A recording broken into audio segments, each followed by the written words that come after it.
เรื่องย่อฉบับเต็มน้ำผึ้งขมทางช่อง3ทุกวันจันทร์อังคารเวลา 20:30 นาทีตอนที่1ปุริมนักธุรกิจหนุ่มเจ้าของโรงแรมสยามโฮเทลเขายังใช้ชีวิตแบบหักอกผู้หญิงไปเรื่อยๆเพราะปมจากในอดีตสันทัดเพื่อนสนิทของปุริมมาชวนเขาไปกินข้าวแต่แนะนำอะไรไปปุริมก็เบื่อสันทัดจึงแนะนำ Secret Food Tourไกด์จะพานักท่องเที่ยวไปตามตรอกซอกซอยเพื่อไปชิมอาหารท้องถิ่นสันทัดจึงจองกรุ๊ปทัวร์ให้กับปุริมเมื่อปุริมไปก็พบกับกังสดานหรือนุ้ยเธอเป็นไกด์ฟู้ดทัวร์พานักท่องเที่ยวสัมผัสรสชาติความเป็นไทยระหว่างทริปนุ้ยถูกนักท่องเที่ยวแตะอังบ่อยๆแต่ด้วยความเฟรนลี่ทำให้นุ้ยไม่คิดอะไรเมื่อจบทริปนักท่องเที่ยวชาย2 คนก็ชวนนุ้ยไปที่พักนุ้ยไม่ได้คิดอะไรเลยตามไปทั้งสองพยายามจะปล้ำนุ้ยแต่ปุริมก็มาช่วยไว้ได้ทันเมื่อปลอดภัยปุริมจึงต่อว่านุ้ยที่เชื่อคนง่ายนุ้ยกล่าวขอบคุณและขอโทษที่ทำให้เขาต้องลำบากนุ้ยจึงตอบแทนปุริมด้วยการพาเขาไปกินอาหารแบบท็อปซีเครตริมแม่น้ำเจ้าพระยาอาหารอร่อยบรรยากาศดีปุริมจึงประทับใจในตัวนุ้ยมากที่บ้านของปุริมจวงจันทร์พี่สะใภ้ของปุริมกำลังต่อว่าฉันที่ปล่อยให้ปุริมขับรถไปเองและไม่มีใครรู้ว่าปุริมไปที่ไหนและจะกลับเมื่อไหร่ทางด้านโรสแม่ของนุ้ยก็แต่งตัวและขับรถออกไปบ่อนตามเคย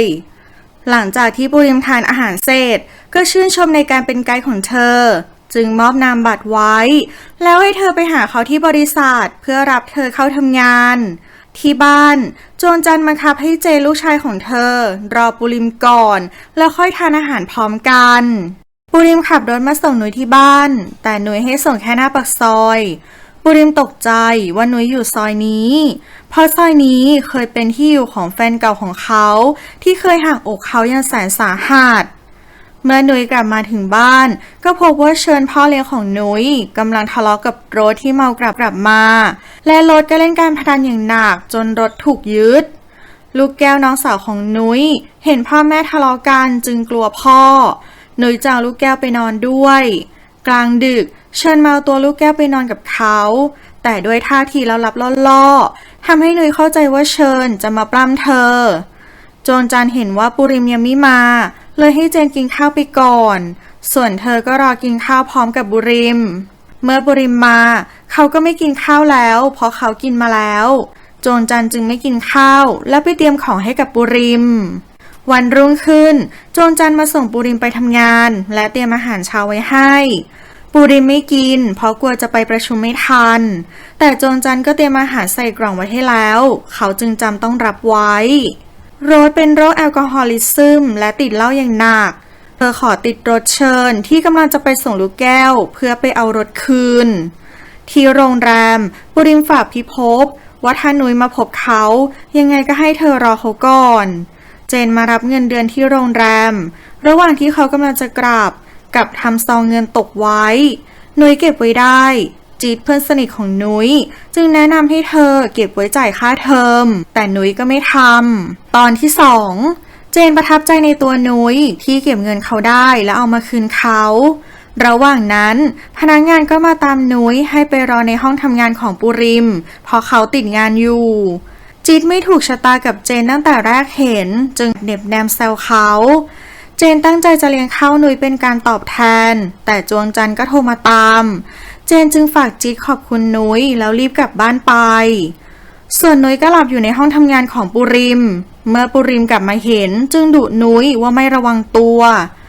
นุ้ยเอาเอกสารโปรแกรมฟู้ดทัวร์มาเสนอให้ปุริม2 ชุดเพื่อให้ปุริมเสนอเจ้านายเพราะเธอไม่รู้ว่าปุริมเป็นเจ้าของโรงแรมปุริมจึงให้นุ้ยเอาเอกสารไปเสนอกับพิภพนุ้ยเข้าใจว่าพิภพเป็นเจ้านายของปุริมจึงพูดเสนออย่างสุภาพแต่เมื่อนุ้ยรู้ความจริงทั้งหมดก้าวแต่ขอโทษปุริมแต่ปุริมก็ไม่ถือสาอะไรและชอบในความใส่ซื่อของนุ้ยปุริมประทับใจในความจริงใจของนุ้ยเลยรับเธอให้มาจัดฟู้ดทัวร์ให้กับแขกในโรงแรมและอีกเหตุผลคือปุริมอยากรู้จักกับนุ้ยมากขึ้นด้วยรถเอารถกลับมาจนได้และยังได้เงินกลับมาอีกด้วยทำให้เชิญว่าอะไรรถไม่ได้ เมื่อหนุ่ยกลับมาก็เล่าให้โรสฟังว่าเธอได้งานเพิ่มและก็เอานามบัตรมาให้โรสดูทำให้โรสรู้ว่าเจ้านายใหม่ของหนุ่ยคือปุริมวันต่อมาหนุ่ยพานักท่องเที่ยวมาส่งที่โรงแรมปุริมจึงช่วยดีลงานต่อให้กับหนุ่ยเมื่อลูกค้าไปแล้วปุริมก็ชวนหนุ่ยกินข้าวเย็นหนุ่ยปฏิเสธเพราะเธอนัดแม่ไว้ปุริมจึงถือโอกาสเลี้ยงข้าวหนุ่ยและแม่เลยหนุ่ยจึงตอบตกลงหนุ่ยมาเข้าห้องน้ำและเจอกับเชอรี่กิ๊กของปุริมที่ไม่พอใจที่ปุริมสนใจหนุ่ยแต่ด้วยความจริงใจของหนุ่ยเรื่องจึงจบลงได้ด้วยดีเมื่อถึงเวลานัดปุริมก็รีบมาตามนัดหนุ่ยจึงเล่าให้ปุริมฟังว่าแม่ของเธอแต่งงานที่โรงแรมนี้แต่ปุริมบอกว่าตอนนั้นเขาไม่ได้เป็นเจ้าของเพราะเขาเพิ่งเทคโอเวอร์มาได้ไม่ถึง10 ปีเนื่องจากมีอดีตฝังใจเลยตั้งใจว่าจะเป็นเจ้าของโรงแรมนี้ให้ได้เมื่อปุริมได้เจอแม่ของหนุ่ยจึงรู้ว่าโรสคือแม่ของหนุ่ยโรสคืออดีตคนรักที่ทิ้งเขาไปแต่งงานใหม่อย่างไม่ใยดีทำเอาปุริมช็อกจนเสียสติทางด้านโรสที่ติดหนี้พนันจนต้องขายทรัพย์สินที่มีไปจนหมดแต่ก็ยังไม่เพียงพอที่จะใช้หนี้ให้กับเสียเจ้าของบ่อนจึงถือโอกาสที่นุ้ยอายุครบ20 ปีไปทวงมรดกจากเรียบบุญซึ่งเป็นพี่สาวของพ่อนุ้ยเพื่อเอาเงินไปใช้หนี้แต่โรสก็ไม่สมหวังเพราะพินัยกรรมระบุว่านุ้ยจะได้รับมรดกก็ต่อเมื่อเธออายุครบ21 ปีทำให้โรสโกรธมากเมื่อปุริมกลับมาที่บ้านโจรจันก็เข้ามาเซาซีด้วยความรำคาญปุริมจึงปัดผลไม้จนหกใส่โจรจันแต่เธอก็ไม่โกรธเพราะเธอรักและบูชาปุมากเมื่อโรสกลับมาที่บ้านก็เล่าทุกอย่างให้นุ้ยฟังด้วยความเมาโรสจึงไปทะเลาะกับป้าบุญปุข้างบ้านจอมจุ้นแล้วเมาจะหลับที่หน้าบ้านนุ้ยพยายามจะเอาแม่เข้าบ้านแต่ก็ไม่ไหวจึงเอาผ้าห่มมาห่มให้กับแม่ปุริมทุกข์ใจมากจึงมาระบายกับนมทิมและเขาก็ปักใจว่าแม่กับลูกก็ต้องนิสัยเหมือนกันวันรุ่งขึ้นที่บ้านโรสทุกคนกำลังจะออกจากบ้านเสียเจ้าของบ่อนพร้อมลูกน้องก็มาขวางไว้เพื่อทวงหนี้ทำให้เสียได้เจอกับนุ้ยและบอกโรสว่าหากไม่มีเงินใช้หนี้ก็จะเอาตัวนุ้ยแลกกับการล้างหนี้3 ล้านตอนที่3ระหว่างที่เสียเจ้าของบ่อนกำลังจี้ขั้นสุดบุญปลูกป้าข้างบ้านจึงโทรแจ้งตำรวจเมื่อตำรวจมาถึงโรสก็บอกว่าไม่มีอะไรตำรวจจึงไปเอาหมายค้นมาทำให้เสียเจ้าของบ่อนและลูกน้องรีบกลับไปเมื่อตำรวจกลับไปแล้วโรสก็ตัดสินใจว่าจะส่งนุ้ยไปแล้วค่อยหาเงินมาไถ่เชิญพยายามห้ามโรสแต่เธอก็ไม่ฟังทำให้นุ้ยเสียใจมากปุริมมาคุยกับสันทัศน์และเล่าเรื่องนุ้ยให้ฟังแล้วปุริมก็ยังปักใจว่านุ้ยต้องเป็นคนไม่ดีเหมือนกับแม่ของเธอแน่นอนสันทัศน์พยายามช่วยพูดแต่ปุริมก็ไม่ฟังเมื่อเจอปัญหารุมเร้านุ้ยจึงตัดสินใจยกเลิกงานทัวร์ที่ทำกับโรงแรมของปุริมเพราะกลัวว่าปัญหาของเธอจะมากระทบกับเรื่องงานเมื่อปุริมรู้ก็รีบมาถามนุ้ยแต่เขียนยังไงนุ้ยก็ไม่ยอมบอกปุริมจึงตัดสินใจมาที่บ้านของนุ้ยทำให้เขาต้องกลับมาเจอกับโรสอีกครั้งและรู้เรื่องราวทั้งหมดที่เกิดขึ้นกับนุ้ยจึงยื่นข้อเสนอซื้อนุ้ยมาเป็นภรรยาของเขาด้วยเงิน4 ล้านบาทซึ่งโรสก็ยอมตกลงแต่โดยดีเมื่อปุริมกลับมาที่บ้านก็นึกถึงอดีตที่เขาไปทำงานที่ฮ่องกง3 เดือนเพื่อซื้อกระเป๋าให้กับโรสเมื่อเขากลับมาก็พบว่าโรสมีแฟนใหม่ชื่อบุญกฤษและโรสก็กำลังตั้งท้องกับบุญกฤษได้2 เดือนทำให้ปุริมเสียใจและโกรธโรสมากวันรุ่งขึ้นปุริมก็ส่งคนมารับนุ้ยเมื่อเชิญรู้ก็ทะเลาะกับโรสสุดท้ายนุ้ยก็ยอมไปและขอร้องกับโรสว่าให้เธอเลิกเล่นการพนันเพราะไม่อยากให้เรื่องแบบนี้เกิดขึ้นกับลูกแก้ว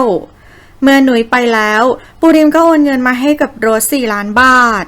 เมื่อนุ้ยมาถึงปุริมก็ออกมารับปุริมจึงแนะนำกับทุกคนรวมถึงโจรจันว่านุ้ยจะเข้ามาอยู่ในฐานะภรรยาของเขาถึงแม้ปุริมจะเคยประทับใจและชอบนุ้ยแต่ความแค้นที่มีต่อโรสก็ยังสุมร้อนรุ่งอยู่ในอกทำให้เขากลายร่างจากสุภาพบุรุษเป็นปีศาจร้ายในขณะที่โจรจันก็ออกอาการไม่พอใจและแสดงออกชัดเจนว่าไม่ชอบนุ้ยจึงวางท่าเป็นปริปักษ์กับนุ้ยแบบชัดเจนตอนที่ นุ้ยต้องใช้ชีวิตอยู่กับปุริมที่อารมณ์แปรปรวนเดี๋ยวดีเดี๋ยวร้ายก็ยิ่งทำให้เธอหวาดระแวงและไม่อยากอยู่ใกล้ปุริมพานุ้ยมาซื้อของใช้ส่วนตัวปุริมจะให้เงินนุ้ยไปซื้อของเพิ่มแต่นุ้ยกลับบอกว่าที่ซื้อมาครบหมดแล้วเธอไม่ต้องซื้ออะไรเพิ่มแล้วปุริมจึงหวนนึกถึงตอนที่เขาคบอยู่กับโรสพอโรสเอาแต่ซื้อของมากมายจนวงเงินในบัตรของเขาเต็มแต่เธอก็จะซื้อเพิ่มอีกปุริมจึงบอกให้โรสพอแล้วเพราะเงินที่เขาเหลืออยู่ต้องเก็บไว้ใช้อย่างอื่นทำให้โรสโกรธปุริมมากเมื่อปุริมเห็นว่านุ้ยไม่ต้องการซื้ออะไรแล้วเขาจึงแวะดื่มกาแฟทำให้บังเอิญได้เจอกับกรีดวีรวมถึงเรียบบุญด้วยปุริมแนะนำตัวว่าเป็นสามีของนุ้ยทำให้ทุกคนตกใจมากโดยเฉพาะเรียบบุญที่จำได้ว่าปุริมคือคนรักเก่าของโรสจึงรู้สึกเป็นห่วงนุ้ยเมื่อนุ้ยกับปุริมกลับมาที่บ้านปุริมก็โวยวายกับนุ้ยทำให้ทะเลาะกันใหญ่โตนมทิมจึงเข้ามาห้ามแล้วพานุ้ยมากินข้าวในครัวส่วนเรียบบุญก็มาต่อว่าโรสที่ขายลูกสาวกินแต่โรสก็ไม่สนใจและยังบอกว่าเป็นความผิดของเรียบบุญที่ไม่ให้เงินเธอทำให้นุ้ยต้องเป็นแบบนี้เรียบบุญวีรกิจจึงโมโหกลับไปพอถึงเวลาอาหารเย็นนุ้ยก็มาทานข้าวกับทุกคนในครัวไม่ยอมไปกินข้าวบนเรือนใหญ่จนปุริมต้องมาตามจนทะเลาะกันอีกปุริมโมโหจึงไม่กินข้าวเย็นโจรจันก็มาต่อว่านุ้ยที่ทำให้เกิดเรื่องวุ่นวายนุ้ยจึงพันไม่กินข้าวเย็นไปด้วยเจนกลับมาพอดีโจรจันจึงมากินข้าวกับเจนบอกกับโจรจันว่าอีก2 ปีเขาเรียนจบเขาจะพาโจรจันไปอยู่กับเขาที่อื่นเพราะเกรงใจปุริมที่รบกวนเขามานานมากแล้วทำให้โจรจันเครียดมากนมทิมเอาบะหมี่มาง้อที่ไปยุ่งกับเรื่องของนุ้ยและนมทิมก็มาขอร้องแทนนุ้ยว่าเธอยังเด็กอยู่อย่าไปอะไรกับเธอมากปุริมจึงยอมทำตามนมทิมส่วนโรสก็เมาหนักหลังจากที่เรียบบุญกลับไปเชิญจึงบอกกับสังเวียนว่าให้เล่าขอกินน้อยๆหน่อยเจนมาเรียกนุ้ยไปกินข้าวแต่นุ้ยไม่ไปเพราะไม่อยากเจอปุริมแล้วนุ้ยก็บ่นว่าเมื่อก่อนเธอคิดว่าเขาเป็นคนดีมากแต่ตอนนี้ไม่ใช่เลยเจนจึงช่วยแก้ตัวว่าปุริมเป็นคนดีจริงๆเพราะเขารับเจนและโจรจันมาดูแลทั้งที่ไม่ใช่ญาติกันด้วยซ้ำปุริมเห็นว่านุ้ยสนิทกับเจนเพราะเป็นวัยเดียวกันเลยทำให้ปุริมออกอาการหึงนุ้ยโจรจันเห็นช่องจึงใช้โอกาสนี้สร้างความร้าวฉานในความสัมพันธ์ของนุ้ยและปุริมด้วยการพูดใส่ไฟปั่นหัวปุริมให้เข้าใจผิดนุ้ยและเจนมากขึ้นตอนที่5ปุริมเรียกนุ้ยมาต่อว่าเรื่องเจนที่เธอทำตัวสนิทสนมกับเจนมากเกินไปจึงทะเลาะกันใหญ่โตนุ้ยจึงเตลิดหนีออกจากบ้านไปฉันจะไปบอกปุริมแต่โจรจันก็มาห้ามไว้นุ้ยไม่มีที่ไปและไม่มีเงินเลยนั่งแท็กซี่มาที่บ้านนุ้ยเห็นว่าเชิญกับโรสกำลังทะเลาะกันเรื่องเธอคนขับแท็กซี่ก็มาเร่งทวงเงินบุญปลูกผ่านมาจึงมาช่วยจ่ายค่าแท็กซี่ให้ระหว่างนั้นฝนตกบุญปู่จึงรีบเข้าบ้านไปแล้วบอกกับนุ้ยว่าให้รีบเข้าบ้านเช่นกันนุ้ยร้องไห้เสียใจตากฝนอยู่หน้าบ้านลูกแก้วมาเห็นจึงจะเรียกนุ้ยแต่นุ้ยก็ห้ามไว้แต่แล้วก็มีปุริมที่เข้ามาโอบกอดนุ้ยในยามที่มืดมนอีกครั้งแล้วรับนุ้ยกลับบ้านไปคืนนั้นนุ้ยไข้ขึ้นสูงจนไม่ได้สติปุริมเป็นห่วงนุ้ยมากจึงเฝ้าดูแลนุ้ยทั้งคืนเมื่อนุ้ยฟื้นขึ้นมาเห็นปุริมอยู่ใกล้ชิดก็ตกใจคิดว่าปุริมล่วงเกินเธอตอนไม่ได้สติจึงอาละวาดโวยวายควบคุมอารมณ์ไม่ได้ที่โรงแรมปุริมโมโหฟาดงวงฟาดงาใส่ทุกคนจนสันทัดโกรธปุริมจึงตามมาง้อสันทัดจนหายโกรธจากนั้นสันทัดก็พยายามช่วยพูดเรื่องนุ้ยแต่ปุริมก็ไม่ฟังที่บ้านเจและทุกคนในครัวพยายามสอนนุ้ยให้นุ้ยไปปรนนิบัติคุณปุ๊และเตรียมผลไม้ไว้เพราะปุริมชอบกินระหว่างที่ทุกคนจะออกไปรับปุริมแต่โจรจันก็เข้ามาเจนจึงอ้างว่าเขาอยากกินข้าวผัดสับปะรดฝีมือโจรจันและอ้างว่าจะได้ทำให้ปุริมกินด้วยโจรจันจึงยอมทำเมื่อปุริมกลับมานุ้ยก็ไปปรนนิบัติปุริมพอใจมากจึงประกาศกับทุกคนที่โต๊ะอาหารว่าต่อไปนุ้ยจะมาปรนนิบัติเขาแทนโจรจันแล้วบอกให้โจรจันช่วยสอนงานให้กับนุ้ยโจรจันจึงบอกว่าเธอป่วยแล้วขอตัวไปที่ห้องเมื่อมาถึงที่ห้องโจ จนจันโกรธมากที่นุ้ยจะมาทำหน้าที่แทนเธอจึงอาละวาดขว้างปาข้าวของด้วยความอิจฉาริษยาและขับแค้นใจมากระหว่างนั้นเจนก็ขึ้นมาหาโจนจันด้วยความเป็นห่วงโจนจันจึงเล่าทุกอย่างให้กับเจนฟังว่าที่ปุริมซื้อนุ้ยมาก็เพื่อแก้แค้นแม่ของนุ้ยด้านนุ้ยก็รอให้โจนจันมาสอนการปฏิบัติปุริมที่ห้องนอนของปุริมแต่รอนานแล้วโจนจันก็ยังไม่มาปุริมจึงสอนนุ้ยด้วยตัวเองทำให้ความสัมพันธ์ของปุริมและนุ้ยเป็นไปในทางที่ดีขึ้นส่วนโจนจันก็ย้ำกับเจนว่าห้ามลืมบุญคุณของปุริมโจนจันจึงย้อนนึกถึงอดีตตอนที่ปานสามีของเธอป่วยหนักโจนจันจึงขายบ้านและรถเพื่อเอาเงินมารักษาปานแต่สุดท้ายปานก็ตายปุริมเป็นเพื่อนสนิทของปานจึงรับโจนจันและเจนมาอุปการะ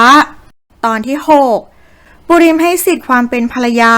และให้ความสำคัญกับนุ้ยอย่างเต็มที่ทำให้นุ้ยรู้สึกดีกับปุริมนุ้ยมาคุยกับทุกคนในครัวว่าจะลดอาหารเช้าลง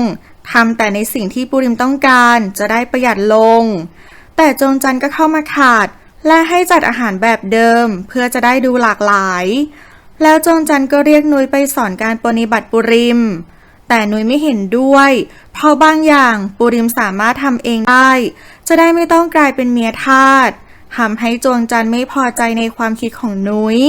เมื่อปุริมถึงที่โรงแรมเชอรี่ก็พยายามเข้ามาหาปุริมด้วยการบอกว่าจะเอาเอกสารมาให้เซ็นปุริมจึงไปบอกแอลเพื่อเซ็นเอกสารทั้งหมดแล้วย้ำว่าห้ามไม่ให้ใครเอาเอกสารไปให้เขาเซ็นในห้องอีกเดี๋ยวเขาจะมาเซ็นเองแล้วปุริมก็เรียกพี่พบมาเพื่อบอกว่าเชอรี่ไม่ผ่านโปรและเดี๋ยวเขาจะเอานุ้ยมาเป็นเลขาของเขาแทนแต่ระหว่างนั้นโรสก็มาหาปุริมเพื่อมาขอเงินเพิ่ม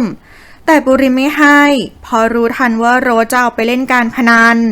โรสจึงพูดจี้ใจดำปุริมว่าสุดท้ายปุริมก็จะตกหลุมรักนุ้ยเมื่อปุริมกลับมาก็เอาแต่ดื่มเหล้าแล้วให้นุ้ยเข้าไปปฏิบัติเขาด้วยความโกรธที่โดนโรสจี้ใจดำมาปุริมจึงปล้ำนุ้ยเช้าวันต่อมานุ้ยไม่ลงมาเตรียมอาหารเช้า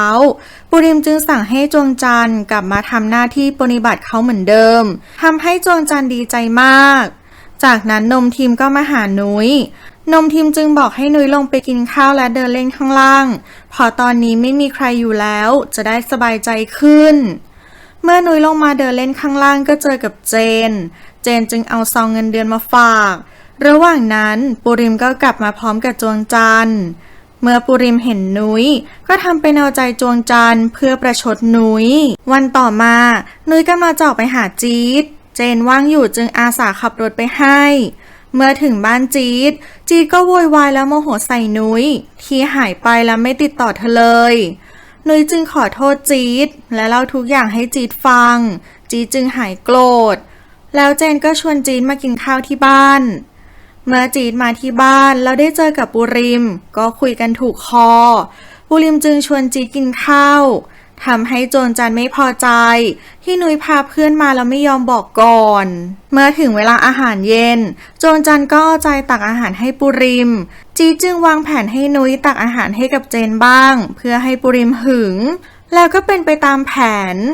เมื่อจี๊ดรู้ว่าปุริมจะไปหัวหินกับจวงจันทร์จึงบอกให้นุ้ยไปนครนายกกับเจนนุ้ยก็อยากไปเพราะเธอก็ยังไม่เคยไปนครนายกมาก่อนวันต่อมาเมื่อนุ้ยเตรียมของเสร็จปุริมก็มาเอาตัวนุ้ยไปและอ้างว่านุ้ยต้องไปทำธุระกับเขาที่หัวหินส่วนจีที่เตรียมของจะไปกับนุ้ยที่นครนายกเธอเตรียมของมาแล้วเลยขอไปที่นครนายกกับเจนสุดท้ายเจนก็ต้องยอมเมื่อจีไปถึงนครนายกก็เข้ากับเพื่อนๆของเจนได้เป็นอย่างดีส่วนนุ้ยเมื่อมาถึงที่หัวหินแม่บ้านก็จัดให้เธอนอนห้องใหญ่กับปุริมในฐานะภรรยาทำให้จวงจันทร์ไม่พอใจตอนที่7ที่นครนายกห้องนอนไม่พอจีจึงขออาสานอนข้างนอกแต่เพื่อนๆก็แย้งว่ายุงเยอะจีเลยบอกว่าเธอนอนห้องนอนใหญ่กับพวกผู้ชายก็ได้เจนจึงลากจีออกมาต่อว่าเรื่องที่เธอไปขอนอนกับพวกผู้ชายแต่จีก็ยืนยันว่าเธอดูแลตัวเองได้โรสกลับมาบ้านแล้วบอกให้สังเวียนหาอะไรให้กินบุญปู่จึงมาแอบถามหานุ้ยกับสังเวียน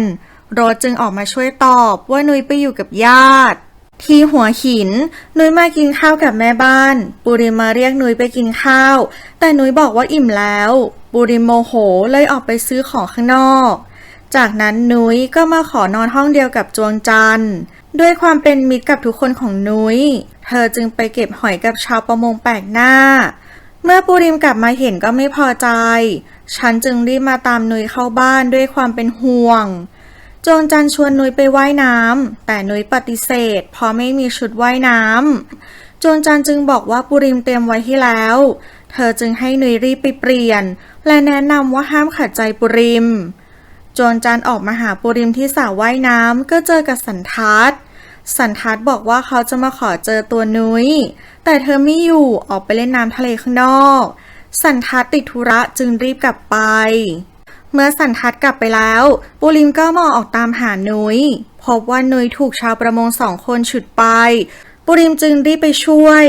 ขณะที่กำลังต่อสู้กันปุริมเกิดพลาดท่าเสียทีเกือบโดนไม้ฟาดนุ้ยจึงเอาตัวเข้าไปรับแทนโชคดีที่ฉันและพวกมาช่วยไว้ได้ทันชาวประมงจึงรีบหนีไปทำให้ปุริมซาบซึ้งใจในหัวใจที่กล้าหาญของนุ้ยและได้รู้ว่านุ้ยเป็นห่วงเขามากจนยอมที่จะเจ็บแทน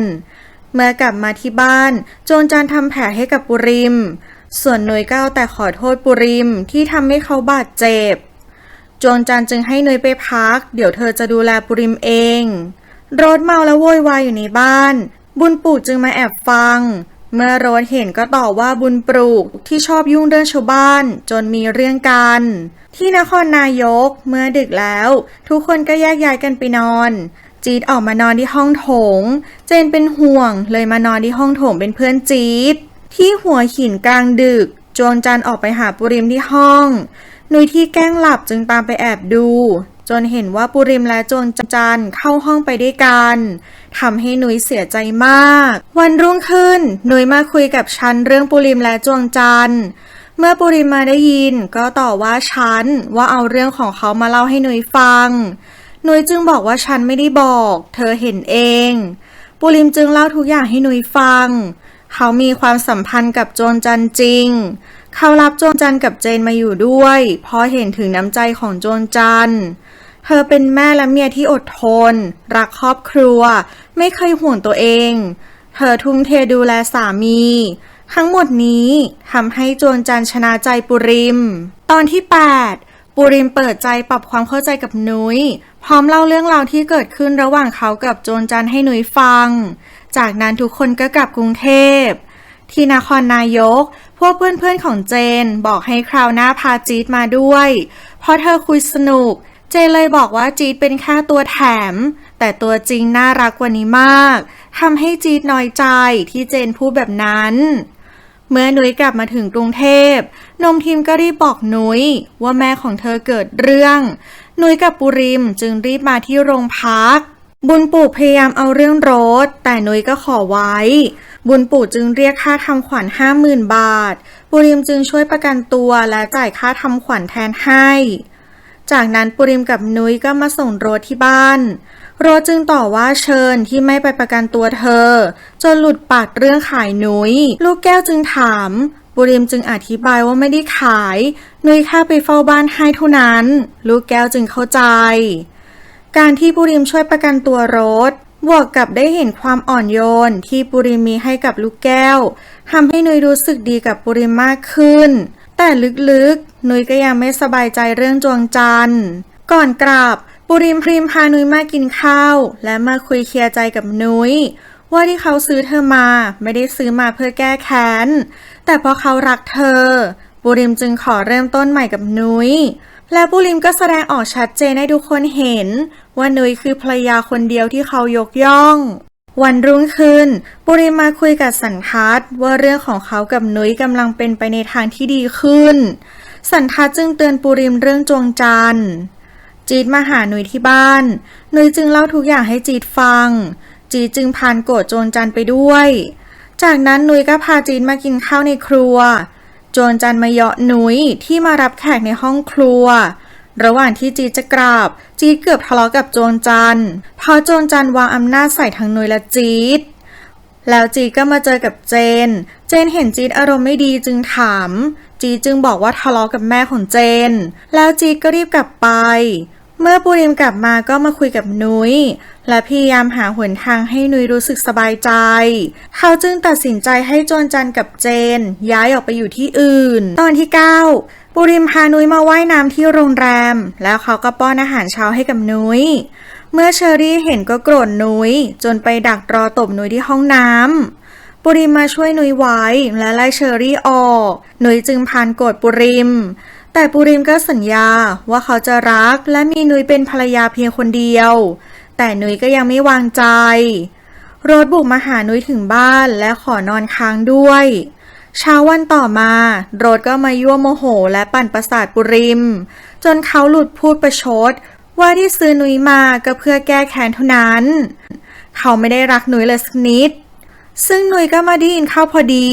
จึงทั้งเสียใจและผิดหวังในตัวปูริมเลยหนีเตลิดออกจากบ้านไปปูริมร้อนใจมากจึงออกมาตามหานุ้ยที่บ้านของโรสก็ไม่พบส่วนเจนก็ไปตามหานุ้ยที่บ้านของจีดจึงบอกว่านุ้ยหนีไปพักใจที่ร้านอาหารริมแม่น้ำที่ชอบพาลูกค้าฟู้ดทัวร์ไปกินประจำเจนเลยตามไปอยู่เป็นเพื่อนนุ้ย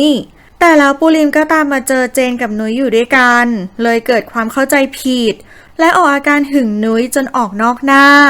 วันต่อมานุ้ยมาหาจีดและเล่าเรื่องที่เกิดขึ้นให้กับจีดฟังจีดจึงแนะนำแผนให้กับนุ้ยโดยใช้เจนเป็นตัวช่วยจีดจึงโทรบอกให้เจนมารับนุ้ยแต่ก่อนกลับเจนก็พานุ้ยไปกินข้าวส่วนปูริมก็โมโหโวยวายว่านุ้ยไปไหนแล้วไม่บอกเขาและมาปรับทุกข์กับนมทิม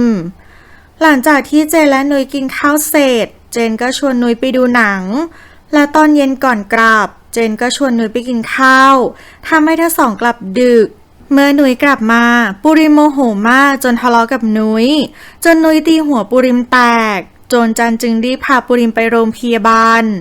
พอปูริมกลับมาโจรจันก็กันท่านุ้ยจนไปพบปูริมไม่ได้แล้วโจรจันได้เห็นว่าเจนมีใจให้กับนุ้ยจึงเป่าหูเจนให้เข้าใจผิดว่านุ้ยเองก็มีใจให้กับเขาเหมือนกัน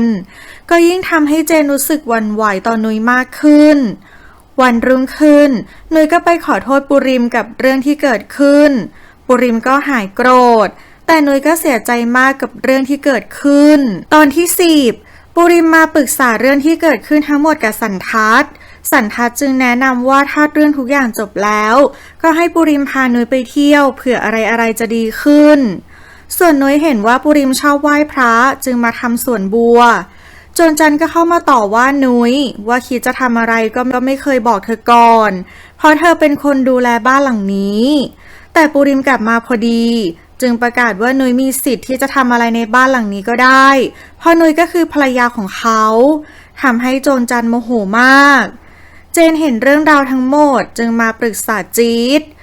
จึงแนะนำให้เจนพาโจรจันออกไปอยู่ที่อื่นปูริมกับนุ้ยจะได้อยู่ด้วยกันแบบส่วนตัวเจนก็บอกว่าเขาก็วางแผนไว้แบบนั้นเหมือนกันส่วนนุ้ยกับปูริมก็เข้าครัวมาทำขนมปังหน้าหมูและชวนให้ทุกคนในครัวมากินด้วยกันโจรจันมาก็ชมว่านุ้ยเก่งที่ทำอาหารดูน่ากินแต่ก็ยังแอบเหน็บว่าของทอดไม่ดีต่อสุขภาพจากนั้นปูริมก็ฝากโจรจันช่วยจัดกระเป๋าเขาจะไปฮันนีมูนกับนุ้ยคืนนั้นเจนเพิ่งกลับจากไปดื่มกับจีดกลับมาถึงบ้านก็เจอกับนุ้ยพอดีด้วยความมึนเมาบวกกับความหวั่นไหวที่ถูกโจรจันเป่าหูเรื่องนุ้ยมาโดยตลอดและรู้สึกสงสารนุ้ยที่ต้องมาคอยรองรับอารมณ์ของปูริมเจนจึงบอกรักนุ้ยและชวนนุ้ยออกไปใช้ชีวิตอยู่ด้วยกันปูริมเห็นเหตุการณ์และได้ยินทุกอย่างจึงโมโหมากพังมือทำลายเจนแล้วสั่งให้โจรจันและเจนย้ายออกจากบ้านวันต่อมาปูริมและนุ้ยกำลังจะไปฮันนีมูนด้วยกันส่วนโจรจันก็เสียใจมากทำให้อาการโรคหัวใจกำเริบจนปูริมต้องพาไปส่งที่โรงพยาบาลปูริมโทรมาขอโทษสันทัศน์ที่ไม่ได้ไปตามนัดเพราะติดเรื่องโจรจันสันทัศน์ที่พาลูกสาวมาด้วย2 คนจึงลูกสาวไปเดินเล่นส่วนเขาก็ไปดูรีสอร์ทกับเจดเพราะเจดตั้งใจจะขายเพื่อกลับไปอยู่กรุงเทพเมื่อสันทัศน์มาหาลูกสาวแต่ก็ไม่พบทำให้เขาตกใจมากและออกตามหา แต่ลูกสาวของสันทัศน์กลับไปเล่นอยู่กับแสงดาวทำให้เขาไม่พอใจและต่อว่าเธอพอเจดมาก็แนะนำว่าแสงดาวเป็นเจ้าของรีสอร์ทข้างๆรีสอร์ทของเขาแต่ลึกๆสันทัศน์ก็ยังไม่พอใจแสงดาวอยู่หนุยเสียใจมากที่ทำให้จวงจันทร์ป่วยจนต้องเข้าโรงพยาบาลจึงไปปรับทุกข์กับจี๊ดจนเจอกับกรกีดที่มาซื้อของกับนิมิตราหนุยจึงเล่าให้กรกีดกับนิมิตราฟังเพื่อหาทางออกให้กับชีวิตของเธอกรกีดจึงแนะนำให้ไปพักอยู่ที่บ้านของป้าเรียบบุญเมื่อหนุยกลับมาที่บ้านปุริมเธอก็ขอไปอยู่ที่บ้านป้าเรียบบุญสักพักเพื่อพักใจและคิดทบทวนเรื่องราวต่างๆแม้ปุริมจะไม่เห็นด้วยแต่ก็ต้องยอมทำตามเพื่อความสบายใจของหนุยที่โรงพยาบาลเจนบอกกับจวงจันทร์ว่าเขารู้เรื่องราวต่างๆระหว่างปุริมและจวงจันทร์มานานแล้วและเจนก็สงสารจวงจันทร์เพราะปุริมไม่ได้รักเธอและขอร้องให้จวงจันทร์ออกไปอยู่กับเขาแบบ2 คนแม่ลูกจะดีกว่าแม่เจนจะขอร้องยังไงจวงจันทร์ก็ไม่ฟังและยืนยันที่จะอยู่บ้านปุริมต่อไปตอนที่11เพชรลูกสาวของสันทัศน์กลัวว่าเขาจะไปพบรักกับแสงดาวและกลัวว่าแม่ของเธอจะกลับมาพบกับพ่อไม่ได้เลยตั้งแง่กับแสงดาวแต่สันทัศน์ก็อธิบายจนเพชรเข้าใจวันรุ่งขึ้นก่อนกลับแสงดาวก็เอาขนมมาให้เพชรกับพลอยสันทัศน์จึงกล่าวขอบคุณแสงดาวส่วนหนุยที่ยืนยันว่าจะไปพักใจที่บ้านป้าเรียบบุญพักก็เก็บเสื้อผ้าปุริมจึงยื่นข้อเสนอให้หนุยไปอยู่ที่บ้านเรียบบุญแค่2 อาทิตย์แต่หนุยก็ยังไม่รับปากจากนั้นปุริมก็มาส่งหนุยที่บ้านของป้าเรียบบุญและขออยู่แบบไม่มีกำหนดทำให้ปุริมโกรธเมื่อปุริมกลับมาที่บ้านก็เจอกับสันทัศน์และเพชรกับพลอยปุริมเล่าทุกอย่างให้สันทัศน์ฟังและเขาก็บอกว่ายังไม่รู้ว่าจะทำยังไงต่อดีทั้งเรื่องจวงจันทร์เจนและหนุยสันทัศน์จึงให้กำลังใจว่าทุกอย่างเริ่มต้นใหม่ได้เสมอหลังจากนั้นปุริมก็แสดงความรักความจริงใจที่มีต่อหนุยประกาศขอเริ่มต้นจีบหนุยอีกครั้งซึ่งปุริมก็ทำตามที่พูดไว้คอยเที่ยววนเวียนมาอกเอาใจหนุยที่บ้านเรียบบุญทุกวันก่อนกินไม่พอใจแสดงอาการออกนอกหน้าเพราะเขาแอบรักหนุยมาโดยตลอดโดยเข้าใจว่าหนุยไม่ใช่น้องสาวแท้ๆของตนด้านนิมิตราเพื่อนสนิทของกรกีดที่แอบรักกรกีดเช่นกันเห็นอาการกรกีดที่แสดงต่อหนุยก็รู้สึกเสียใจเมื่อจวงจันทร์กลับมาที่บ้านปุริมก็บ่นว่าควรพักอยู่ที่โรงพยาบาลก่อนเพื่อจะได้ไม่ต้องลำบากคนอื่นจากนั้นจวงจันทร์ก็วางอำนาจในบ้านเหมือนเดิมส่วนเจนที่อึดอัดใจที่แม่ของเขารักและเทิดทูนปุริมมากเจนจึงขอร้องให้จวงจันทร์ย้ายออกไปอยู่ที่อื่นกันแต่จวงจันทร์ก็ยืนยันว่าจะอยู่เพราะไม่มีใครดูแลปุริมทางด้านรถก็ไปก่อนหนี้ในบ่อนอีกเสียเจ้าของบ่อนจึงตามมาตบตีรถเพื่อทวงหนี้เมื่อรถกลับมาที่บ้านเชิญที่เห็นแผลที่หน้าของรถทำให้เขาตกใจมากวันต่อมาหนุยก็มาปรึกษาเรื่องปุริมกับเรียบบุญจึงให้คำแนะนำกับหนุยว่าถ้าเขาจะเริ่มต้นความรักกับหนุยก็ต้องจบรักเก่าๆของเขาเสียก่อนส่วนจวงจันทร์ก็มาเซาซีปุริมด้วยความรำคาญปุริมก็บอกว่าเขาจะไปหาหนุยทำให้จวงจันทร์ขับแค้นใจมากรถมาหาหนุยที่บ้านของปุริมแต่จวงจันทร์ก็บอกว่าหนุยไม่อยู่โรสจึงพูดเหน็บแนมจวงจันทร์จนอาการกำเริบส่วนโรสก็ไปหาหนุยที่บ้านเรียบบุญปุริมพาหนุยออกไปทานข้าวข้างนอกหนุยขอให้ปุริมอย่ามาหาเธอบ่อยปุริมรู้ว่าหนุยทุกข์ใจเรื่องของเขาจึงได้แต่ปลอบใจตอนที่12โรสมาหาหนุยที่บ้านเรียบบุญจึงบอกว่าหนุยไม่อยู่และให้โรสกลับไปก่อนแต่โรสก็ยืนยันที่จะรอหนุยเจนมาหาจี๊ดและเล่าเรื่องราวทั้งหมดให้จี๊ดฟังจี๊ดจึงช่วยพูดปลอบใจเจนก่อนกลับเจนจึงขอคบกับจี๊ดที่ชอบเจนอยู่แล้วจึงตอบตกลงปุริมมาส่งหนุยที่บ้านเรียบบุญจนมาเจอกับโรสจึงบังคับให้หนุยกลับไปอยู่กับปุริมหนุยจึงยืนยันว่าเธอจะไม่กลับไปอีกแล้ว โรสจึงขอร้องให้นุ้ยช่วยคุยกับปุริมให้ช่วยใช้หนี้พนันก้อนใหม่แต่ครั้งนี้ปุริมยืนยันที่จะไม่ช่วยอย่างหนักแน่นเมื่อโรสกลับมาที่บ้านก็คิดหนักเรื่องหนี้และหวนนึกถึงบุญกฤตและความดีของเขาเมื่อปุริมกลับมาที่บ้านเจนก็มาดักรอและขอให้ปุริมช่วยพูดให้โจรจันไปหาหมอเพราะโจรจันไม่ฟังใครเลยนอกจากปุริมจึงมาช่วยพูดกับโจรจันให้ไปหาหมอเดี๋ยวเขาจะพาไปเองโจรจันจึงยอมไปหาหมอวันรุ่งขึ้นโจรจันไล่ออกไปข้างนอกตั้งแต่เช้าชวนจึงอาสาพาโจรจันไปหาหมอเพราะปุริมมีนัดกับนุ้ยโจรจันจึงใช้อาการป่วยของตัวเองมารั้งปุริมไว้ปุริมจึงต้องจำใจพาโจรจันไปหาหมอส่วนนุ้ยก็เสียใจที่ปุริมผิดนัดกับเธอแล้วไปกับโจรจันโกรธที่เสียเจ้าของบ่อนทำร้ายเธอจึงโทรแจ้งตำรวจเรื่องบ่อนทำให้เสียโกรธจึงส่งลูกน้องมาจัดการกับโรสสังเวียนที่อยู่บ้านเลยโดนทำร้ายไปด้วยระหว่างนั้นนุ้ยกับกรกิจก็มาหาโรสที่บ้านแต่กดกิ่งเท่าไหร่ก็ไม่มีคนมาเปิดประตูนุ้ยกับกรกิจจึงปีนเข้ามาในบ้านส่วนบุญปู่ที่เห็นว่าแปลกๆจึงโทรแจ้งตำรวจให้ตอนที่13เมื่อนุ้ยกับกรกิจเข้ามาก็ถูกบุญปลูกชวนคุยตำรวจมาพอดีนุ้ยกับตำรวจจึงเข้าไปในบ้านโรสจึงออกมารับหน้าและบอกตำรวจว่าไม่มีอะไรแล้วตำรวจจึงกลับไปแต่จากเหตุการณ์นี้ทำให้สังเวียนกลัวมากจึงลาออกไปส่วนโรสก็หนีไปอยู่ที่อื่นก่อนนุ้ยกลับมาคุยเพื่อขอเงินมรดกของเธอกับเรียบบุญแต่เรียบบุญบอกว่าต้องทำตามกฎของพินัยกรรมคือต้องรอให้นุ้ยอายุครบ21ปีถึงจะได้รับมรดกกรกิจจึงตัดสินใจไม่ไปเรียนต่อเพื่อเอาเงินของตัวเองมาใช้หนี้ให้กับแม่ของนุ้ยก่อนและกรกิจที่เชื่อมาโดยตลอดว่านุ้ยไม่ใช่ลูกของบุญกฤตเขาจึงสารภาพรักกับนุ้ยและขอเธอแต่งงานพร้อมบอกกับนุ้ยว่าเธออาจจะเป็นลูกของปุริมก็ได้ทำให้นุ้ยรู้สึกเสียใจและสับสนมากปุริมมาพอดีจึงมาอธิบายว่าเขาไปทำงานฮ่องกง3 เดือนพอกลับมาโรสก็ตั้งท้องได้2 เดือนแล้วและนุ้ยก็มีหน้าตาและนิสัยเหมือนพ่อมากปุริมจึงยืนยันว่านุ้ยคือลูกของบุญกฤตแน่นอนนุ้ยจึงสบายใจขึ้นนุ้ยจึงขอให้ปุริมช่วยใช้หนี้ให้กับโรสอีกครั้งแต่ปุริมก็ยังยืนยันที่จะไม่ช่วยต่อไปแล้วโจรจันบุกมาหาปุริมและทำตัวเป็นเจ้าของถึงที่บ้านป้าเรียบบุญทำให้ปุริมหมดความอดทนกับโจรจันออกปากไล่โจรจันและเจนออกจากบ้านอีกครั้งแต่โจรจันไม่ยอมไปและยังอ้างสิทธิ์ความเป็นเมียปุริมจึงยื่นข้อเสนอเป็นเงิน30 ล้านบาทแต่โจรจันก็ยังไม่ยอมไปทางด้านโรสที่ยังหาเงินไปใช้หนี้ไม่ได้ก็ไปขอความช่วยเหลือจากสันทัศน์จึงมาช่วยคุยกับปุริมจนยอมใช้หนี้ให้กับโรส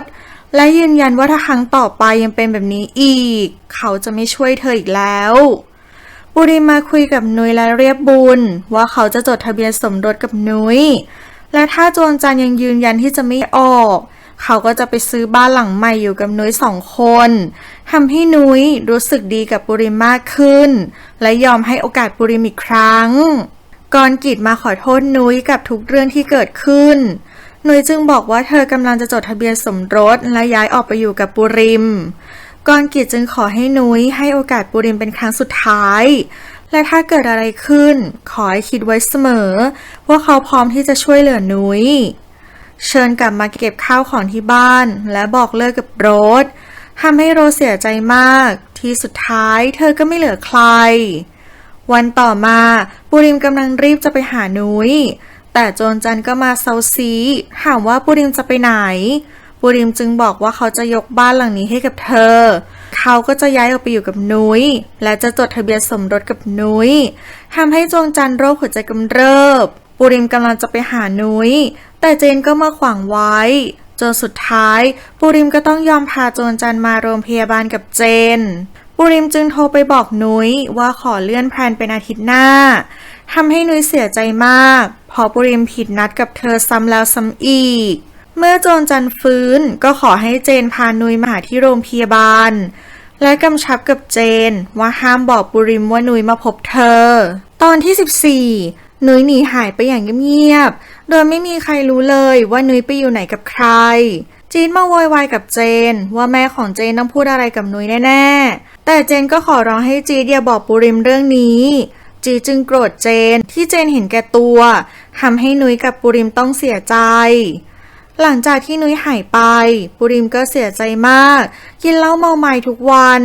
สันทัดจึงมาช่วยดึงสติปุริมด้วยการพาไปพักกายพักใจที่รีสอร์ทริมทะเลปุริมดื่มเหล้าหนักเห็นแสงดาวเป็นนุ้ยแสงดาวกลัวปุริมจึงใช้ไม้ตีหัวจนปุริมสลบเช้าวันรุ่งขึ้นแสงดาวจึงมาขอโทษปุริมที่ตีหัวเขาปุริมยกโทษให้แสงดาวเพราะเขาก็ทำตัวรุ่มร่ามกับเธอเหมือนกันจากปุริมและแสงดาวก็คุยกันอย่างถูกคอเมื่อปุริมกลับมาที่บ้านจวนจันทร์ก็เข้ามาเซาซีวุ่นวายปุริมจึงบอกต่อหน้าทุกคนว่าจวนจันทร์อยู่ที่นี่ต่อได้ทำอะไรได้ทุกอย่างแต่อย่ามาวุ่นวายกับเขาอีกและห้ามเข้ามาในห้องนอนของเขาทำให้จวนจันทร์ทั้งโกรธและเสียใจมากเจนสงสารแม่จึงมาขอร้องให้แม่ออกไปอยู่กับเขาที่อื่นแต่จวนจันทร์ก็ไม่ยอมไปเพราะเธอคิดว่าที่ไหนก็ไม่ปลอดภัยเท่าที่นี่อีกแล้วปุริมกลับมาทำงานที่โรงแรมแบบเปลี่ยนเป็นคนละคนทำให้พี่พบดีใจที่ปุริมเปลี่ยนไปในทางที่ดีขึ้นส่วนโรนไม่อยู่บ้านคนเดียวก็ยังไม่สำนึกยังคงกินเหล้าเมาไม้ทุกวันแต่แล้วก็มีคนสั่งอาหารมาให้เมื่อโรนออกไปรับก็เป็นลมอยู่หน้าบ้านสังเวียนที่กลับมาเอาของจึงช่วยพารถเข้าบ้านเมื่อโรดฟื้นก็ขอร้องให้สังเวียนกลับมาอยู่กับเธอเหมือนเดิมตอนที่15สังเวียนไปตามเชิญมาหาโรดเพื่อพาโรดไปหาหมอระหว่างนั้นก็มีคนมาส่งอาหารสังเวียนจึงแซวว่าซื้อของมาแล้วทำไมไม่เอาเข้ามาเลยเชิญจึงปฏิเสธว่าเขาไม่ได้สั่งเมื่อถึงวันแต่งงานของวีนุ้ยก็มาวีจึงให้นุ้ยไปตัดกล้วยไม้ในสวนให้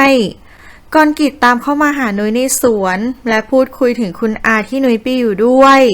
ปุริมจึงเข้าใจผิดว่านุ้ยมีคนอื่นเมื่อปุริมมาคุยกับนุ้ย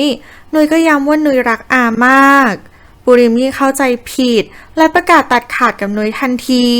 ทำให้นุ้ยเสียใจมากเมื่อจบงานแต่งงานของวีอาก็มารับทำให้ทุกคนรู้ว่าอาที่พูดถึงคือแสงดาวอาของนิมิตรานั่นเองจากนั้นแสงดาวก็มารับนุ้ยกลับนิมิตาเล่าให้แสงดาวและนุ้ยฟังว่ากรกิจกับเธอคบกันแล้วและกรกิจก็ชวนเธอไปเรียนต่อที่อังกฤษด้วยกันและขอให้แสงดาวช่วยขอพ่อให้ระหว่างนั้นเจนขับรถเข้ากรุงเทพหลานชายแสงดาวก็ขอมาด้วยแต่รถกลับเกิดอุบัติเหตุเมื่อแสงดาวรู้ก็รีบมาเยี่ยมที่โรงพยาบาลสันทัดที่รู้ข่าวจึงพาปุริมมาหาแสงดาวและยุให้ปุริมจีบแสงดาวแต่ปุริมไม่จีบเพราะเขาไม่ได้ชอบเธอและเขาก็ยังรักนุ้ยอยู่เมื่อปุริมกลับมาที่บ้านปุริมสั่งให้ฉันไปส่งแสงดาวที่รีสอร์ทจวงจันทร์ได้ยินชื่อแสงดาวจึงถามกับฉันว่าแสงดาวคือใครแต่ปุริมก็สั่งฉันว่าไม่ให้เอาเรื่องของเขาไปบอกใครเด็ดขาด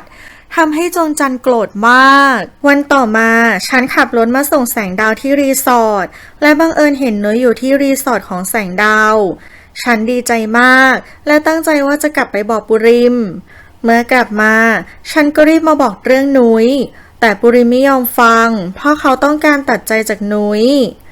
ทางด้านเชิญสังเวียนก็กลับมาอยู่กับโรสด้วยความเป็นห่วงแต่ก็ยังสงสัยว่าใครกันที่ส่งอาหารมาให้โรสทุกวันฉันเอาเรื่องที่เจอนุ้ยที่รีสอร์ทของแสงดาวมาเล่าให้นมทีมกับช่วงฟังแต่ปุริมมาได้ยินจึงให้ฉันขับรถไปหานุ้ยที่รีสอร์ทของแสงดาวเมื่อไปถึงก็ไม่พบนุ้ยระหว่างทางกลับปุริมก็ให้จอดรถและเขาก็วิ่งลงทะเลไปด้วยความโกรธฉันจึงวิ่งตามไปและขอโทษที่ทำให้เขาเสียใจส่วนนุ้ยก็กลับมาหาโรสที่บ้านก็ได้พบกับเชิญที่กลับมาดูแลโรสเชิญจึงปรับความเข้าใจกับนุ้ยว่าเขาไม่เคยคิดเกินเลยกับนุ้ยเราก็เห็นว่านุ้ยเหมือนลูกสาวคนหนึ่งของเขาเชิญยืนยันว่าเขารักโรสซึ่งโรสได้ยินทั้งหมดทำให้เธอรู้สึกซาบซึ้งใจ และหายคลางแคลงใจในตัวเชิญเช่นกันตอนที่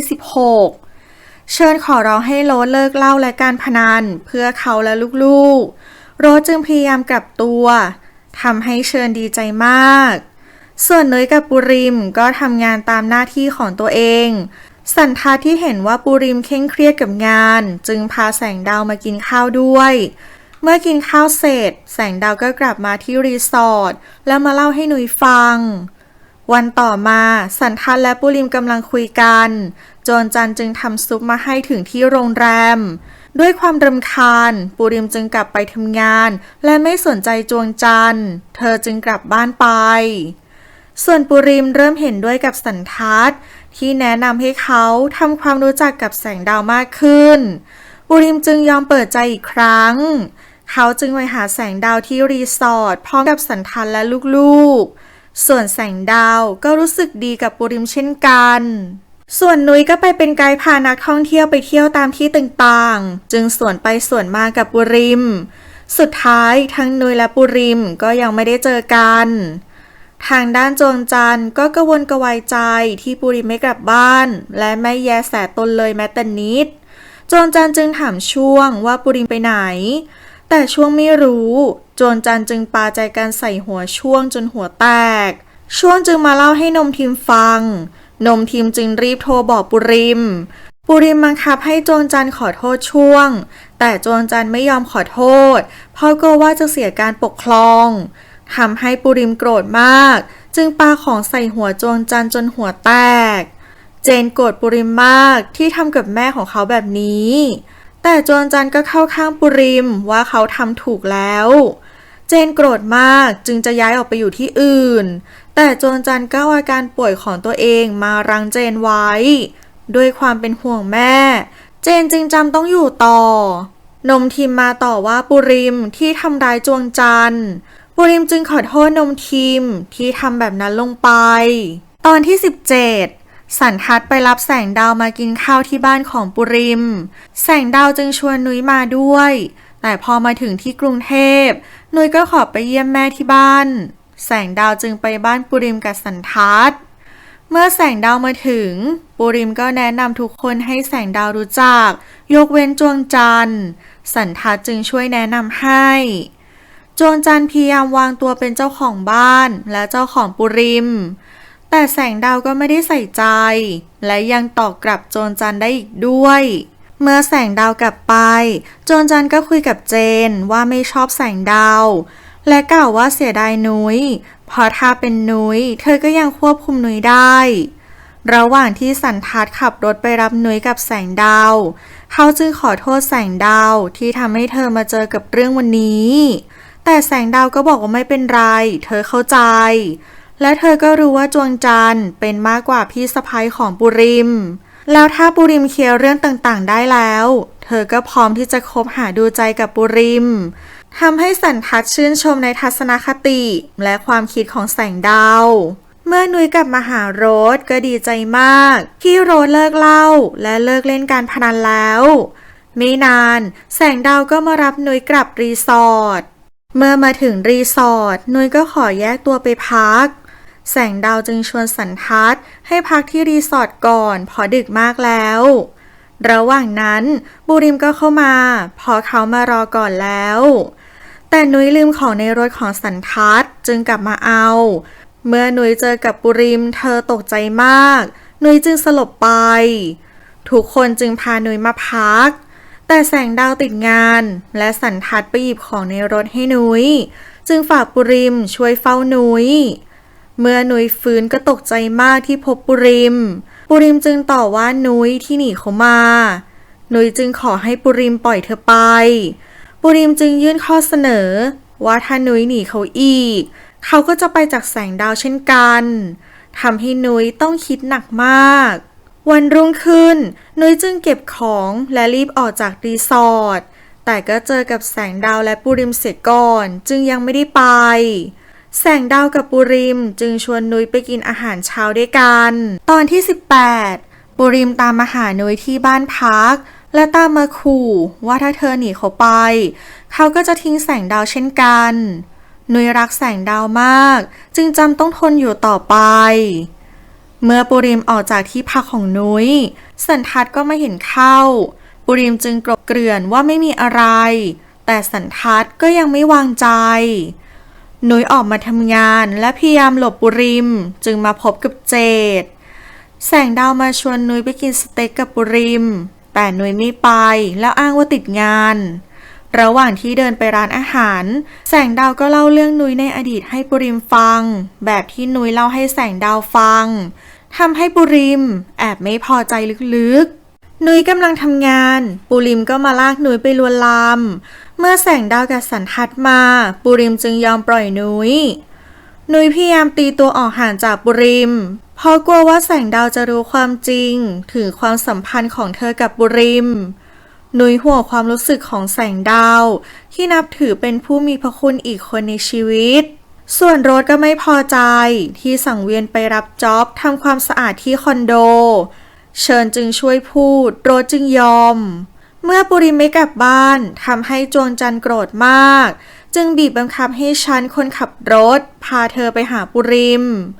ฉันจึงยอมลาออกเพราะไม่อยากทำตามที่จวงจันทร์สั่งนมทิมเห็นว่าเหตุการณ์ในบ้านไม่ค่อยสู้ดีจึงโทรแจ้งปุริมเขาจึงไปตามฉันถึงที่บ้านเพื่อให้กลับมาทำงานกับตนเหมือนเดิมเหตุการณ์นี้ทำให้ปุริมไม่พอใจจวงจันทร์อย่างมากเขาตัดสินใจเก็บข้าวของออกจากบ้านเพื่อมาอยู่ที่รีสอร์ทของแสงดาวโดยประกาศกล้าวต่อหน้าจวงจันทร์ว่าเขาจะไม่กลับมาที่บ้านหลังนี้อีกการตัดรอนแบบเด็ดขาดของปุริมทำเอาจวงจันทร์สติแตกแต่ปุริมก็ไม่สนใจนุ้ยมาคุยกับแสงดาวให้เปิดใจกับความรักครั้งใหม่ส่วนแสงดาวก็ขอให้นุ้ยยอมเปิดใจในความรักเช่นกันเมื่อปุริมออกจากบ้านก็โทรมาเล่าให้แสงดาวฟังนุ้ยมาได้ยินจึงถามแสงดาวจึงเล่าเรื่องราวทุกอย่างให้นุ้ยฟังจากนั้นปุริมก็มาพักอยู่ที่รีสอร์ทของแสงดาวเพื่อเฝ้านุ้ยตอนที่19จี๊ดมาตามเจนให้กลับไปหาแม่ที่บ้านเจนไม่ยอมกลับเพราะไม่อยากเห็นสภาพแม่ของเขาแบบนั้นและโกรธที่พูดอะไรไปแม่ก็ไม่ยอมฟังแต่ปุริมคนเดียวเท่านั้นเมื่อเจนกลับมาหาจวงจันทร์เธอก็ดีใจมากแต่ก็ยังดื้อและไม่ฟังเจนอยู่ดีเจดแวะมาหานุ้ยจึงตัดสินใจพูดกับเจดตรงๆว่าเธอไม่ได้ชอบเขาและพยายามอธิบายจนเจดเข้าใจจากนั้นปุริมก็ตามมาวอแวกับนุ้ยโมโหเลยเอาขวดตีหัวปุริมจึงแกล้งสลบเพื่อพิสูจน์ว่านุ้ยยังเป็นห่วงเขาอยู่ไหมตอนแรกนุ้ยไม่สนใจแต่เห็นว่าปุริมสลบไปนานนุ้ยจึงเป็นห่วงเมื่อนุ้ยเข้ามาใกล้ปุริมก็กอดนุ้ยไว้นุ้ยโกรธที่ปุริมโกหกจึงวิ่งลงทะเลแล้วหายไปปุริมจึงตามไปช่วยนุ้ยขึ้นมาจนได้คืนนั้นนุ้ยจึงขอแสงดาวกลับไปเยี่ยมแม่ที่บ้านแสงดาวจึงยอมให้นุ้ยกลับไปเยี่ยมแม่วันต่อมานุ้ยกำลังจะกลับไปหาแม่แสงดาวจึงฝากนุ้ยไปกับปุริมเพราะเขากำลังจะกลับไปทำงานที่กรุงเทพพอดีปุริมพานุ้ยไปที่บ้านที่เขาตั้งใจซื้อไว้เพื่ออยู่กับนุ้ยหลังจากจดทะเบียนสมรสเมื่อนุ้ยมาถึงก็พบว่าบ้านสวยมากและซึ้งใจที่ปุริมตั้งใจเตรียมไว้ให้เธอทางด้านรถที่ทำดีมาสักพักก็ดีแตกแอบมากินเหล้าที่ซ่อนไว้ในห้องน้ำลูกแก้วมาเห็นจึงร้องลั่นบ้านด้วยความตกใจส่วนเชอและสังเวียนก็โกรธโรสที่โกหกมาตลอดว่าเธอเลิกเหล้าแล้วคืนนั้นปุริมมาขอให้นุ้ยพักอยู่กับเขาที่บ้านหลังนี้ก่อนนุ้ยจึงยอมเมื่อปุริมไปอาบน้ำเจนก็ไลน์มาขอให้ปุริมกลับมาช่วยคุยให้จวงจันทร์ไปโรงพยาบาลแล้วนมทิมก็พยายามโทรมาหาแต่ปุริมก็ไม่รับนุ้ยเห็นก็ขอร้องให้ปุริมกลับไปดูจวงจันทร์แต่เขาไม่ยอมกลับและบอกให้นุ้ยไปอาบน้ำเมื่อนุ้ยอาบน้ำเสร็จปุริมก็เล่าว่าเขายังเก็บของทุกอย่างของนุ้ยเอาไว้เหมือนเดิมตอนที่10เฮียเปียมาดักรอโรสเพื่อชวนเธอไปเล่นการพนันที่บ่อนใหม่โรสปฏิเสธแต่ก็เก็บนามบัตรไว้ด้วยความลังเลส่วนปุริมก็ลุกขึ้นมาทำอาหารเช้าให้กับนุ้ยทำให้นุ้ยดีใจมาก เมื่อทานอาหารเช้าเสร็จนุ้ยก็เดินมาส่งปูริมไปทำงานปูริมจึงขอร้องให้นุ้ยรอเขากลับมาเจนมาเรียนที่มหาวิทยาลัยแล้วเจอกับจี๊ดเขาจึงปรับทุกข์กับจี๊ดจึงแนะนำว่าถ้าปูริมไม่กลับมาที่บ้านก็ให้เขาพาโจรจันไปหาปูริมเลยเมื่อโรสกลับมาที่บ้านเชิญที่รออยู่จึงถามว่าเธอไปไหนมาโรสก็ตอบว่าไปเดินเล่นที่ห้างมาเชิญจึงขอร้องโรสว่าอยากเข้าบ่อนอีกหน่วยที่รอปูริมอยู่ที่บ้านเธอปีนต้นไม้เพื่อเอาลูกนกที่ตกจากรังขึ้นไปคืนแต่หน่วยพลาดเลยตกต้นไม้ลงมาแต่ปูริมก็มาช่วยไว้ได้ทันปูริมจึงปีนเอาลูกนกไปไว้บนรังให้หลังจากนั้นปูริมก็ดุหนุยและห้ามเธอทำอะไรอันตรายอีกหนุยจึงรับปากโจรจันตั้งใจจะลงไปรอปูริมกลับมาข้างล่างแต่หน้ามืดที่บันไดเจนจึงพาแม่ขึ้นไปพักบนห้องสันทัดมาตามหาปูริมที่รีสอร์ทของแสงดาวจึงบอกว่าปูริมกลับไป 2-3 วันแล้วเธอจึงชวนสันทัดไปกินข้าวแต่เธอติดงานจึงบอกให้เขารอเธอก่อนระหว่างแสงดาวปีนขึ้นไปสั่งงานก็เกิดพัดตกลงมาแต่โชคดีที่สันทัดมาช่วยเอาไว้ได้ทันจากนั้นแสงดาวก็ชวนสันทัดไปกินข้าวหลังจากที่กินข้าวเสร็จแสงดาวก็โทรหาปูริมและนุ้ยแต่ก็ไม่มีใครรับสายแต่เธอก็ไม่คิดอะไรมากทำให้สันทัดแปลกใจแสงดาวจึงเล่าเรื่องราวเกี่ยวกับแฟนเก่าของเธอให้กับสันทัดฟังทำให้สันทัดเข้าใจในตัวแสงดาวมากขึ้นระหว่างนั้นปูริมก็มาเล่นขายของกับนุ้ยและน้อยหน้าแต่ปูริมกลับกินจริงทำให้นุ้ยหัวเราะปูริมหนักมากที่เขาไม่รู้ว่ามันกินไม่ได้จากนั้นปูริมก็ขอร้องให้นุ้ยอยู่กับเขาที่นี่ตลอดไปแต่นุ้ยก็ปฏิเสธเพราะไม่อยากทำให้แสงดาวเสียใจเพราะเธอรักแสงดาวมากคืนนั้นนุ้ยเครียดจนนอนไม่หลับปูริมจึงเข้ามาปลอบและสวมแหวนให้เพื่อขอนุ้ยแต่งงานทำให้นุ้ยซาบซึ้งใจมากหลังจากนั้นปูริมก็แสดงความจริงใจด้วยการทำทุกอย่างตามที่สัญญาไว้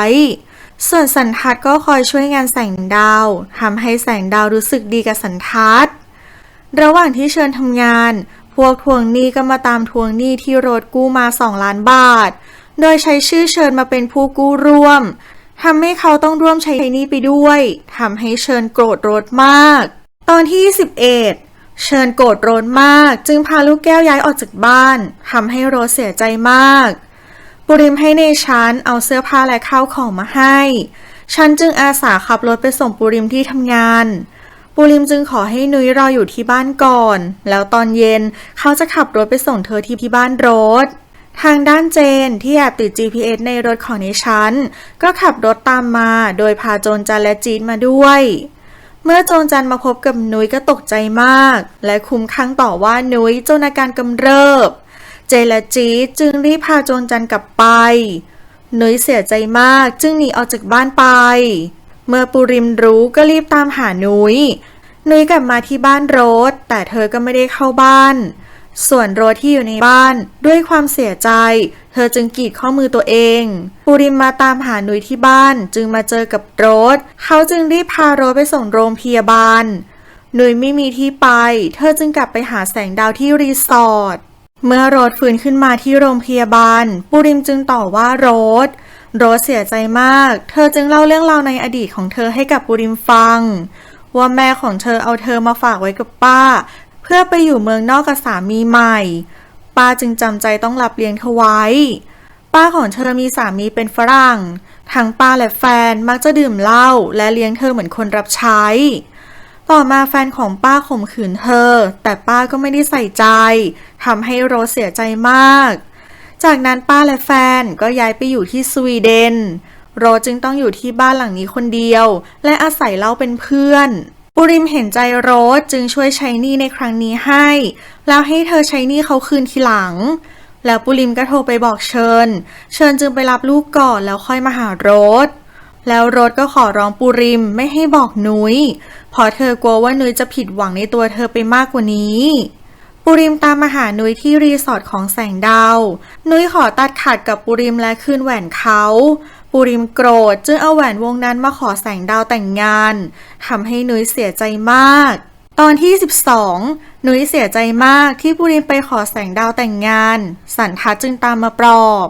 เมื่อจงจันฟื้นก็ถามหาปุริมเจนจึงโกหกว่าปุริมมาตอนที่เธอหลับจงจันจึงรู้ได้ทันทีว่าเจนโกหกแท้จริงแล้วปุริมไม่เคยมาเยี่ยมเธอเลยแสงดาวมาบอกกับนุ้ยเรื่องวันจัดงานแต่งที่ตรงกับวันเกิดของนุ้ยพอดีแล้วยังเลือกนุ้ยให้เป็นเพื่อนเจ้าสาวส่วนปุริมก็เลือกสันทัดมาเป็นเพื่อนเจ้าบ่าว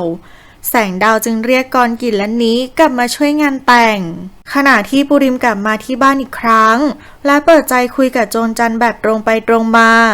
ซึ่งเธอก็ยืนยันว่าจะขอรักและภักดีต่อปุริมตลอดไปแต่ปุริมยืนกรานว่าเขาไม่สามารถตอบรับความรู้สึกนั้นได้เมื่อกรกิจกลับมาจากอังกฤษกับนี้กรกิจก็รีบมาหานุ้ยด้วยความสนิทสนมของกรกิจกับนุ้ยทำให้นี้เกิดอาการหึงปุริมกลับมาที่รีสอร์ทของแสงดาวแล้วมากอดจูบนุ้ยเมื่อกรกิจมาเห็นก็ชกต่อยกับปุริมแสงดาวและนี้จึงรีบเข้ามาช่วยห้ามกรกิจเดือดจัดกดดันให้นุ้ยบอกความจริงกับแสงดาวแต่นุ้ยกลับทำไม่ได้เพราะกลัวว่าแสงดาวจะเสียใจและกลัวว่าปุริมจะทำตามที่เคยขู่ไว้ว่าจะทิ้งแสงดาวเพื่อกลับมาหานุ้ยเมื่อเรื่องเป็นแบบนี้นุ้ยจึงเลือกทางออกของตัวเองด้วยการที่จะหนีไปอังกฤษกับกรกิจหลังจากงานแต่งงานนี้เสร็จสิ้นลงวันต่อมากรกิจและนี้จึงขอตัวกลับไปตอนที่13ใกล้วันแต่งงานเข้าไปทุกทีแต่ปุริมก็ยังมาวอแวร์กับนุ้ยไม่หยุดทำให้นุ้ยหวาดกลัวว่าอดีตของพวกเขาจะถูกเปิดเผยแสงดาวขอให้นุ้ยไปช่วยเลือกชุดเจ้าสาวแม้จะตังหงิดใจในบางเรื่องระหว่างที่เลือกชุดแต่สุดท้ายแสงดาวและนุ้ยก็เลือกชุดเสร็จ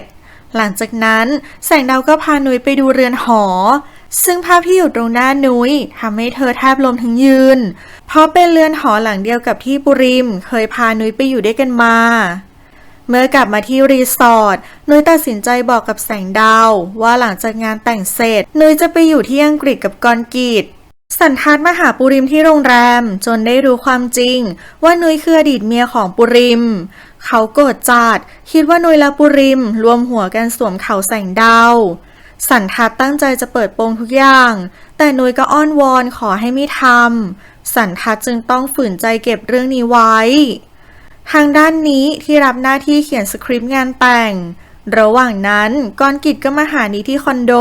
และบังเอิญเห็นสคริปต์ทำให้กรกิจโกรธนิมาก